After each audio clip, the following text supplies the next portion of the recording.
from the heart of our nation's capital, here's Family Research Council President Tony Perkins.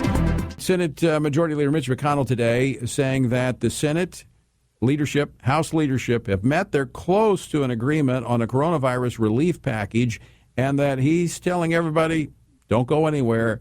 We're going to work this out. Joining me now to talk more about this, Oklahoma Senator James Lankford. Senator, welcome back to the program. Thanks, Tony, very much. So are we close? That's what I hear is that we're close. It's now moved into the closed door where it is the room where it happens now. And there is a lot of dialogue going on to be able to finish it out. So it's McConnell and Pelosi and Schumer and Kevin McCarthy and the president's team all working out the very final details on it. We keep hearing that it's close, it's close, it's close. And we're waiting to be able to see the final text so we can start reading it and making sure we can see what else was negotiated. From all the comments I've heard from the Majority Leader, Mitch McConnell, he was not going to allow a bloated, irresponsible bill to make its way through. Does that still seem to be the situation? That is my hope at this point. Obviously, we're going to wait and see the final product on it, but we've got 12 bills that are the appropriation bills for the entire government that still have to be resolved. That's the normal appropriation bills that need to be done. That has to be done by the end of the day tomorrow.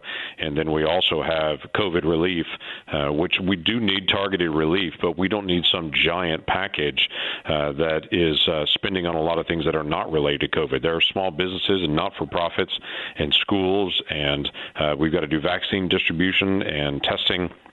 There's some key things that need to be in it that people really desperately need the help, but it needs to be limited to those areas where we actually need help to get it through the next couple of months, not dealing with long-term policies.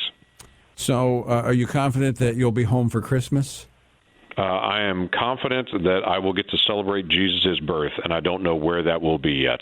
But we're going to keep going until we get this resolved. All right. I want to transition. Yesterday, there was a Senate committee, Homeland Security Committee meeting, looking into voter fraud, voter irregularity issues that came up in the last election. But there was kind of an eruption between the chairman, Ron Johnson, and the ranking member, Gary Peters of Michigan. I want to play a clip of this, and I want you to explain what took place here. Play clip number 2, please. This is not disinformation, this hearing today. This is getting information we have to take a look at to restore confidence in our election integrity. We're not going to be able to just move on without bringing up these irregularities, examining them, and providing an explanation, and see where there really are problems so we can correct it moving forward. Now, Senator, there was a heated exchange, which is not contained in there, with him and Gary Peters. Explain what transpired yesterday in the hearing.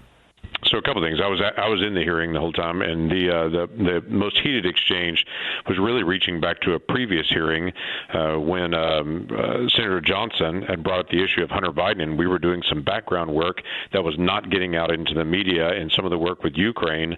And Senator Peters had accused him of being a Russian plant, basically, and of just doing Russian disinformation when he was actually bringing out factual information. At the time before the election, all the Democrats were saying everything about Hunter Biden is wrong. It's all Russian disinformation. This is not true. And, of course, now that after the election has occurred, more information continues to be able to come out through traditional media saying, well, maybe there are some problems there, but they buried all of that. Well, Senator Johnson didn't bury that, was dealing with it before the election, and there's still some heat there that Senator Johnson didn't like, saying that he had been used by the Russians for disinformation when clearly Senator Johnson was the one that was in the right. Now, that's the old blood. The new issue was now Senator Schumer and Senator Peters both are accusing Senator Johnson of bringing up an issue and saying this all needs to be dropped because we need to be able to move on the election. And what Senator Johnson was saying is the American people will not move on until they get the truth. And right now they don't feel like they're getting the truth. So the best thing that we can do in a Senate hearing is not be afraid of the facts. Bring the facts out. Put them in the light, good, bad, and ugly. Let's find out. Let's see if it's misinformation. Great. Let's bring it out and show that, hey, this was a internet rumor, but it actually was proved wrong. Or if it's accurate, to be able to say what's going to happen. If we really did have dead people voting, if we really did have people voting twice, if we had people voting in 2 states, let's bring it all out and so people can actually see it. Yeah, it's interesting. Last night I was at a dinner here in Atlanta with some supporters, and that was one of the issues they raised. Is why doesn't the Senate, why don't they hold more hearings on these issues that are so important to us? And I said, well, actually, They do. And there was one today. I said, but the issue is that it's buried in the media. The media does not want to report this.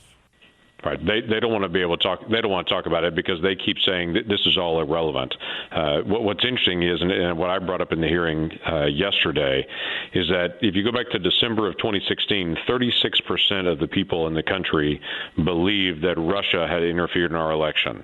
You go to December this year, 46% of the people in America believe that there has been election fraud this year.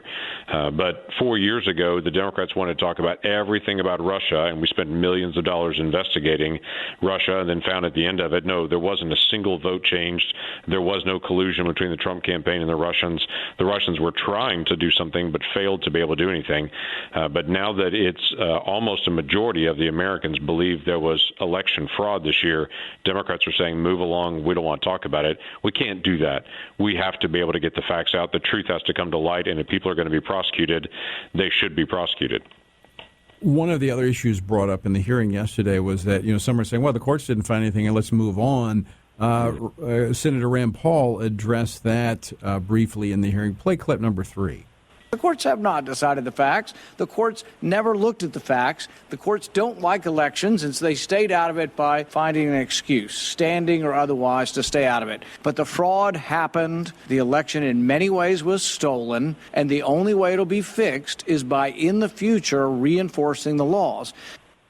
And I'll have to tell you, Senator, that's where about 80% of conservatives are right now in the country. They don't trust the outcome of this election.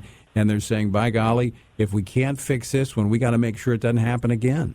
Yeah, that's exactly right. And the hard part is now that each state has certified their election, it makes it even harder to have any changes on that, because we don't change things after an election is certified by the states. We are still the United States of America, and each state chooses how they're going to do the presidential election, and to be able to send their electors and be able to send them up. And so to be able to have any of us be able to step back and say, no, that state doesn't have a right to be able to do this or that, is a much harder issue to do, because the Constitution says each state chooses their electors and sends them. And so it is a difficult process to be able to change at this point, but we're continuing to be able to shine the light and the truth out there to be able to work through. We've not stopped fighting this and to be able to get it out. Yesterday, one of the things that I brought out was in North Carolina, there were 130,000 votes that are there, and we broke them down in each segment of people that had died, people that voted twice, people that lived out of state but had still voted in Nevada, people that were illegally present in the United States, but they voted in Nevada. It's 130,000 votes. Now, we don't know how they voted, but we do know there's 130,000 people that those votes should not have been counted regardless. So it's now, what do you do with that? In Oklahoma, if someone votes twice, they're prosecuted. What's going to happen in Nevada? We've got to be able to press to make sure this never happens again, and people are prosecuted. Are there ways forward, knowing that the elections are state matters, they set the rules in the states, but there are parameters?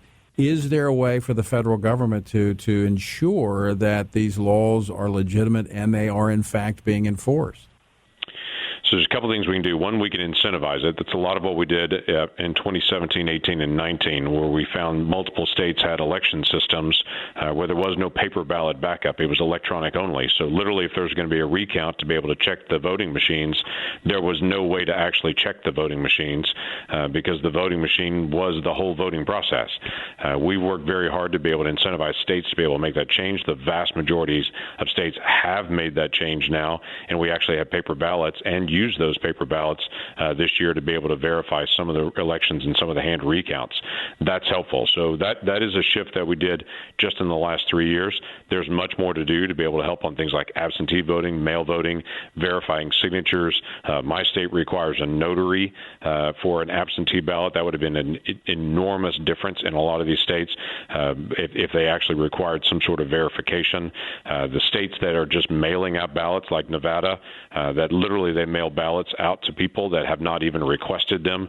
I've talked to multiple people in Nevada that they actually receive ballots but don't live there anymore. They've moved out of state years ago, but the address where they live, they're still continuing to be able to receive ballots. That's absurd. And so just finding ways to be able to say, if your state's creating an environment where it allows for this kind of fraud, then you've got to be able to address it. Yeah, it's critical, because without that, we cannot have confidence in our election system. And if that breaks down, I think we're in serious trouble as a nation. Senator, I want to thank you for joining us today. Thanks for leading out on these issues, and I know for certain this is something we're going to be talking about in the weeks, months ahead as we move into not only the midterm elections, but looking forward already to the 2024 election. Yeah, as we do as Americans, that is the joy that we have in a free system, is to be able to help guard that republic and then to be able to stay engaged and to make a difference. So thanks, Tony, for what you're doing.